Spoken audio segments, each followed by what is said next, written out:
Ngiyafisa ukuya ezulwini.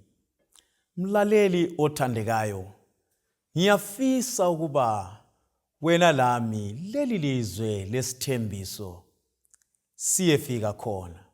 uNkulunkulu ngakubusise, angibusise. Mina-ke igama lami ngumfundisi uVictor Z. Ncube, asikhuleke ndawonye.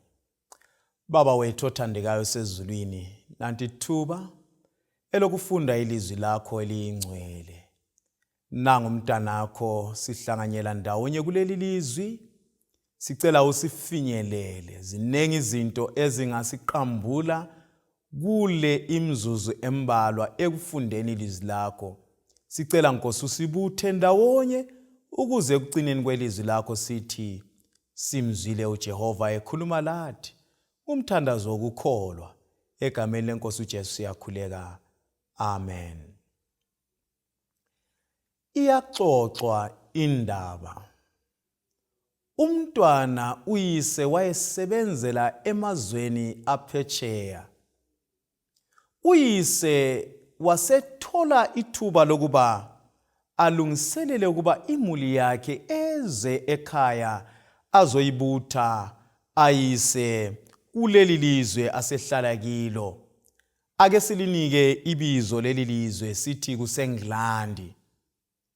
Untombazana lo nxa uyise semthembisile ukuthi zwana mntwana, ngiza kubuya ukuba ngilithathe lemuli umama bafowenu liyehlala eNgilandi. Umntwana kwambusisa okumangalisayo.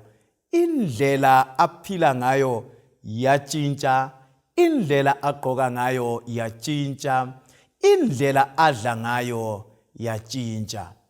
Konke kwakhe kwasekulokwenza ngesiNgilandi.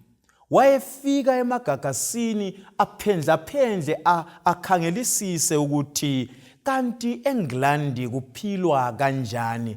Waba kuleli kepha impilo yakhe yonke yaba yimpilo yeNgilandi. Yilapho ukuthi ngithi kuwe mlaleli, lami ngiyafisa ukuba kulo umhlaba kodwa ngingabi ngowano lomhlaba. Ngiyafisa ukuba yebo izehlakalo zomhlaba ngizibone, ngidlule phakathi kwazo, ngihlukuluzwe yizo, kodwa ngingabi ngowale indawo. Ngani ngisitsho njalo?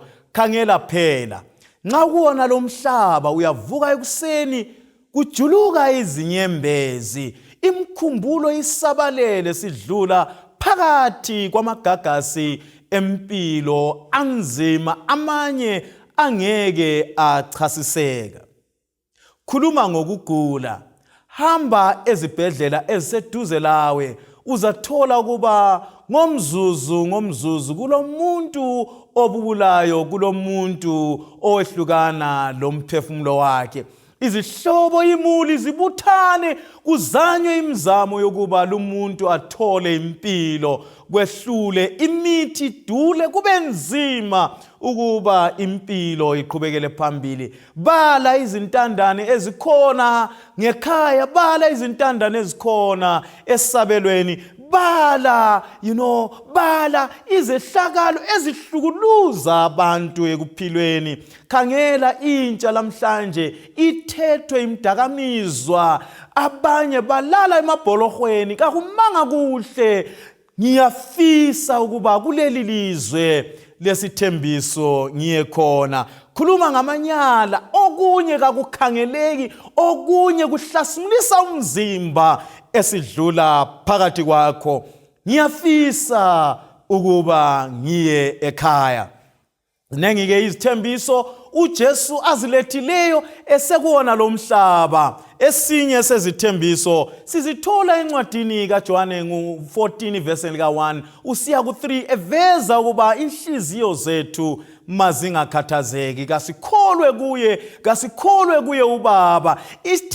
Isithembiso esasiphiwa abafundi ngalesi sikhathi kwakuliviki kumbe kwakuyibusuku bokugcina uJesu eza kuvuka ebethelwe esiphambanweni. Uba lesikhathi eside kusukela kuJohn 13 usiya kuJohn 17 uJesu ukhulumisana labafundi bakhe bayabona ukuthi impilo isisemqansweni bayabona ukuba umngane wabo sebeyakwehlukana laye kuba nzima ekuphileni kwabo uyabathembisa ukuthi hayi ukuhamba kwami kungokwesikhatshana nje uJohane laye ngokufananayo uJohn ofananayo uyaveza ngale kusambulo ngo1 ivesi ingeka 7 ukuba bheka uyeza ngamafu amehlo wonke azakumbona izizwe zonke zizakumbona abamgwazayo bonke bazakumbona silulindele usuku olukhulu lwenkosi silulindele usuku olumangalisayo usuku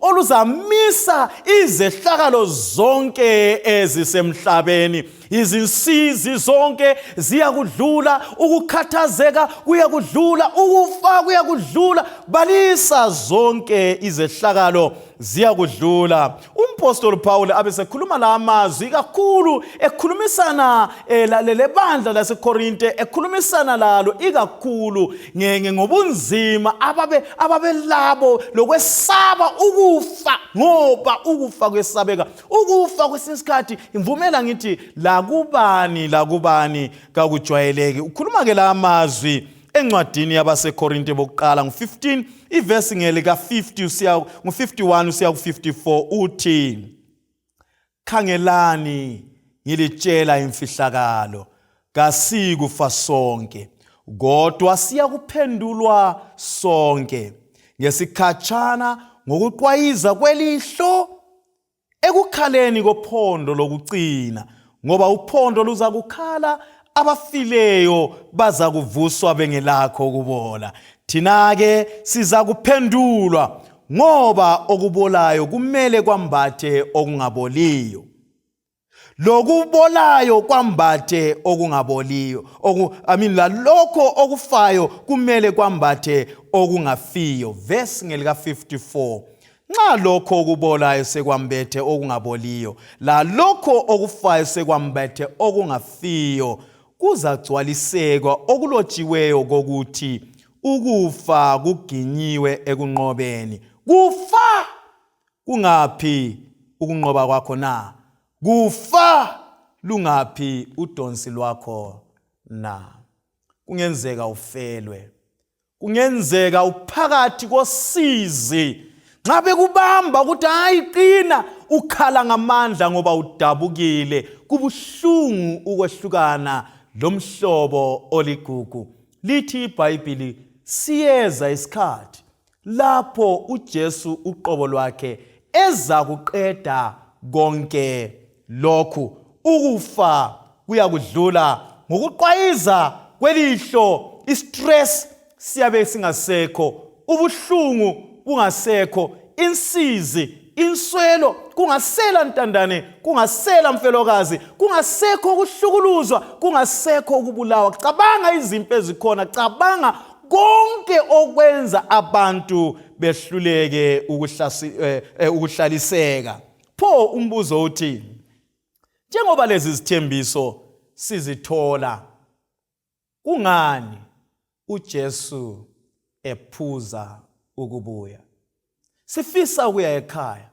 sesimlindele pho kungani ephuza ukubuya elinye ilanga uJesu ukhulumisana labafundi bakhe nxa exoxisana labafundi bakhe bayaxoxisana entabeni yaseOlivet nxa bexoxisana uyabavezela izehlakalo ezikhomba ukuphela kwesikhathi nxa eziveza lezi zehlakalo ezinye yizehlakalo ezithinta inyama yomuntu ezinye izehlakalo yizehlakalo ezisemkhathini ezinye izehlakalo zomnotho ezinye izehlakalo zokuhlalisana emakhaya ezinye izehlakalo zombangazwe ezinye izehlakalo zakomoya ngithintwa incwadi kaMateyu ngochapter 24 ivesi lingelika 14 umbuzo sizama ukuphendula ngothi kungani ephuza ukubuya kungani ephuza ukubuya nxa kukuyini okungenziwa ukuphangisisa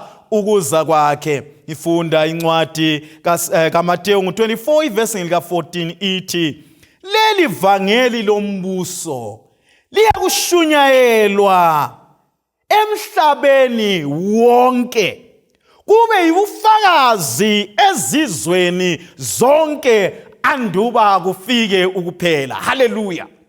Lalela mlaleli, nxa kukhona into engifisa ukuba ngikunike ingqobe ngayo yile ukuba wena lami silomlando silengxenye ekuphangisiseni ukuza kwenkosi, ngoba iBhayibheli ithi leli vangeli lombuso yebo sesizwile izimpi ziyakuba khona, yebo sesizibonile, yebo sesibonile amanyala encithakalo atshiwo abona nguDaniel endaweni engcwele. Lalela, nxa kukhona wena lami okufanele sikwenze yikusukuma siphakamise ivangeli. Sidinga ukusukumisa ivangeli ezimulini, sidinga ukusukumisa ivangeli kubamakhelwane, sidinga ukusukumisa sikhulume indaba yevangeli elingaphelileyo, ivangeli lethemba lamathemba lokuba uJesu uyeza masinyane.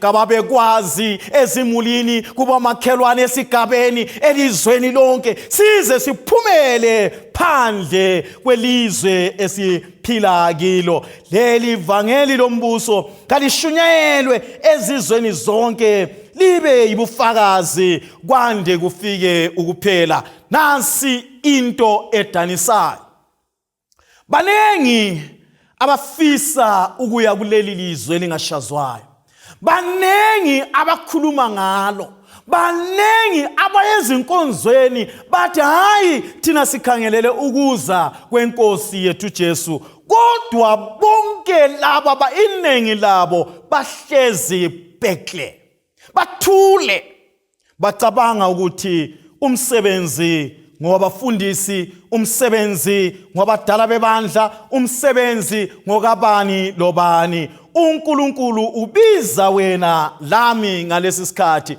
Akukhangele isikhathi esiphila kiso, abantu balala bediniwe. In fact, abantu balala amahola ambalwa, babhizi benza izinto eziningi ezilokwenza ngokuthuthukisa impilo zabo, ngokudinga imali, ngokudinga impilakahle. Kodwa amathuba okuba baphangisise ukuza kwenkosi malutshwana bayazincitsha. Zwana ke mhlobo wami othandekayo, ngithintwa nguye uJesu qobo lwakhe ngelinye ilanga nxa ebiza abafundi, ebabizela umsebenzi wakhe. Ungafunda incwadi kaMateyu chapter 4 ivesi ingeka 18 usiya ku23. Ngiza kuyifunda, ngifuna uverse 19, kodwa yekela ngifunde ngisukela kuvesi ngelika 18. Kwathi uJesu ehamba ngasolwandle lwaseGalile, wabona izelamane ezimbili, uSimiyoni othiwa nguPetro lo-Andreya umfowabo, bephosela omambule babo olwandle ngoba babengabagoli benhlanzi. Verse 19, wasesithi kibo, ngilandelani, ngilandelani, ngizakulenza libe ngabagoli babantu. Basebeshiya umambule bamlandela. Verse 21, esedlulele phambili wabona ezinye izelamane ezimbili, uJakobe kaZebediya loJohane umfowabo besemkolweni, kanye loZebediya uyise, belungisa omambule abo, wababiza. Verse 22, basebechiya masinyane umkolo loyise bamlandela. Verse 23, uJesu wahamba elizweni lonke laseGalile, efundisa emasinagogeni abo, eshumayela ivangeli lombuso, esilisa abantu ezifweni zonke lasebuthakathakeni babo. Verse 24, udumo lwakhe lwaphumela elizweni lonke laseSiriya, baletha kuye bonke abagulayo, ababephethwe izifo ngezifo lobuhlungu, labangenwe ngomoya ababi, lababe lezithuthwane lezilima, wabasilisa. Ivesi ngelika 25 ithi amaxuku amakhulu amlandela evela eGalili, laseDekapolisi, laseJerusalema, laseJudiya, langaphesheya kweJordani. Now ngifisa linanzelele lapha Ungasukela kuverse ngelika 18 usiya ku25. uJesu uqala ngalokhu engingathi mina yi one on one. Uhlanganyela labantu laba abayizelamani ababili abafinyelele ngevangeli. Ngezinye indlela nxa singalandela indlela uJesu asebenza ngayo uza kuhamba uphelelisa umsebenzi. Kuyini akwenzayo? Uyabalanda abantu abafinyelele ngamunye akhulumisane labo abafinyelele baze benze isinqumo. Ungasuka lapho nxa eseqedelane lalabo ababili uya kwabanye ababili. Nxa uyifunda indaba liyakhula ixuku, liyakhula inani labantu ngoba befinyelelwe zindaba ezisindisayo. Nanko ngifisa sikubambe kuverse lika 19. Iverse lika 19 ijena wasesithi kibo ngilandelani ngiza kulenza abagoli babantu. Now nxa sikhuluma ngalo msebenzi sikhuluma ngokuthi sibiziwe, kakudingi ukuthi sicabanga ukuthi nginga kumbe ngingangayi, ngoba this is a command. It's a command. Ilizwi lithi come, woza ngilandela. Ngezinye indlela wena lami silapho esikhona occupation okiyo. Khangela amajahala ayephakathi komsebenzi owanika inzuzo uyababiza ukuthi lanxa lokhu kuqhakathekile nanku lapho engilibizela khona wozani. Lalela, izikhathi ezinengi banengi abantu abekela ukulandela lo obabizileyo kodwa balandele isystem, balandele umfundisi, balandele iprogram. Lalela, ubizwa ngulo obizayo uthi woza ngilandela. Futhi banengi abantu abagolayo bengabizwanga. Khumbula, abafundi baqeda ubusuku ngolunye usuku, baqeda ubusuku bonke begola kodwa babambanga lutho. Ngani? Ngoba babengalandeli ilizwi lithi ngilandela. Lalela, ayisibo bonke abantu abangamalunga ebandleni likaThixo abangabafundi. Abangabafundi yilabo abalalela bezwe icommand ithi woza ngilandela. Okunye okuqhakathekileyo ukuthi ekubizweni lapha kabizi abenelisayo kodwa uyabaqualify, uyababiza athi ngiza kulenza. So umthwalo womsebenzi ukimi lapha, ngizalitshengisa indlela okufanele lingene ngayo endimeni. So wena lami siyabizwa ukuba sibambe umsebenzi kaNkulunkulu. Nxa lo msebenzi wevangeli, nxa izihlobo abangani labo bonke esiphila labo sesibavezele lolu daba lithi uquqaba lwabantu luza kulandela. Lalela, abantu baphila phakathi kwezinsizi, phakathi kohlupho, badinga isolution, and you have the solution. Why keeping silent? Uthuleleni ubiziwe mhlobo wami. Lalela ngikutshela into esabekayo. Ngosuku uNkulunkulu kulabantu ababeke endleleni yakho, ababeke empilweni yakho ukuba bafinyelelwe nguwe. Lamhlanje ubani uzabona abantu abangu-70 uzahlangana labo, whether estaradeni kumbe emkotweni kumbe ngaphi, ukubizile ukuthi uzahlangana lalaba bantu. Lalela, ngokuthula ukufinyelela lo mphefumulo, lumphefumulo uyakulahlekela, awuphindi wawubona, kodwa ulomlandu ngomphefumulo obutshengiswe nguJehova. So ke umbuzo uthi wona ndlela bani esingazisebenzisa ukufinyelela laba bantu? Zinengi indlela esingazisebenzisa ukuba abantu bafinyelelwe. Vumela ngalesi sikhathi esifitshane ngiveze okumbalwa ngilezinto eziyisithupha engisuggesta kuwe ukuba ungazisebenzisa ukuba ufinyelele abantu. Okokuqala, wena siqu sakho, kulabantu othintana labo nsuku zonke at a personal level. Liyazana, liyaxoxisana, liyancedisana kulokho langalokho ubizwa ukuba yena lo umuntu umfinyelele ngevangeli. Angakuzwa ngcono okudlula umfundisi ngoba engela budlelwano lalomuntu. Ngoba kudingakalayo kimi lawe yikuqala sibumbe ubudlelwano phakathi kwethu lalaba esibafinyelelayo. Okwesibili engifisa ukuba sikunanzelele yilokho esingathi yi-broadcast. Ukufinyelela abantu ngamagagasi anjengoba khathesi ngixoxisana lawe. Kungaba yi-radio, kungaba yi-television, kungaba yi-bioscope nxa usekhaya ngale. Phakamisa lolu daba. Nxa usekhaya ngale akudobhe lokungu-speaker bhokisi urekhodi okuyisemono okuthile ukuthumela abantu kumbe uzihambela mfana uyeluse egangeni uzwakale indaba ingena ebantwini ngenye indlela yokufinyelela abantu, ngenye indlela yokufinyelela abangane bethu lezihlobo zethu.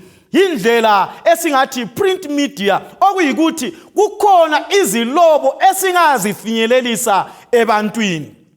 For example, isibonelo, silawo ama-literature evangelist, abafundisi bezingwalo baphakamisa umsebenzi kaNkulunkulu ngokufinyelela indawo ngendawo ngezincwadi. Into ebhalwe phansi kayigcigcizi. Ikhuluma khonokho kanye okubhaliweyo. Asihambisenini abantu bathengiselwa amabhayibhili kumbe nxa ulalo free Bible ulinike abantu, free literature, abantu kabathole lezi zincwadi. Nxa kuyikuthi uyisifundiswa phela usuhambile waqeqesha ezincwadini, bhala ama-pamphlet, bhala ama-leaflets, bhala ama-tracts, bhala amabhuku ayefika ebantwini. Nxa kuvuma bhala langolimi abantu abaluzwisisayo ukuze khonale emaguswini ivangeli lifike, khonale komnyambambele ivangeli lifike, khonale ezindaweni okungela network khona ivangeli lifike. Bhala. Nxa kuvuma thatha logwalo, i-book of the year, missionary book of the year, lithwale uyelinika umngane alibale, alisuse lapho alise komunye umngane alibale ngoba isikhathi siphelile. Kalifike ivangeli ngezilobo ezilotshwe phansi. Kuyini okunye esingakusebenzisa? Singasebenzisa i-VOP, zincwadi, izifundo zeBhayibhili isikolo. Lapho umuntu aza kufunda khona izifundo 26 one after the other. Ebala afunde abale lapho angazwisisi khona achasiselwe ngemva kwalezi zifundo athole isicoco sokuba isifundiswa seBhayibhili. IBhayibhili kaliyefinyelela ebantwini bonke esiphila labo bonke esiseduzane labo. Kuyini okunye? Asifinyeleleni abantu ngalokho esingathi thina yi-outdoor media. Sithini? Kasithatheni ama-flyers. Ngeke mbona ama-flyers. Nankiyana kumbusekhaya khonale kakutholakale kule flyer ethile esihlahleni abantu abadlula khona kumbe kusenkundleni kaSebhuku kubhalwe uJesu yeza masinyane lungiselela.